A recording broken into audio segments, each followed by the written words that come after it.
دوستان سلام، یه آموزش براتون آوردم برای کسایی که نمیدونن، اونم باز کردن هدف اسکوپ اسنایپر. من خودم تا این هدف رو دوست داشتم باز کنم، تا همین هدف رو باز کردم، بقیه‌اشو باز نکردم.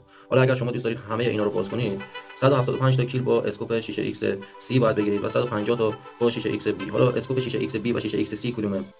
میای توی اسکوپو 6 ایکس بی اینه و 6 ایکس سی اینه. این دو تا رو میذارید روی اسنایپرتون و میرید حالا توی یه مپی که باتن توی مولتی پلی میرید، این کیلایی که گفته رو میگیرید، هدف اسکوپ براتون باز میشه. نکته دیگه بگم، اگه این هدف‌ها خیلی بزرگن و جلوی دید شما رو میگیره و نمیذاره انمی رو از راه دور بزنید، با این چرخنده تنظیمش کنید. من خودم کوچیکش میکنم، شما میتونید خودتون تنظیمش کنید.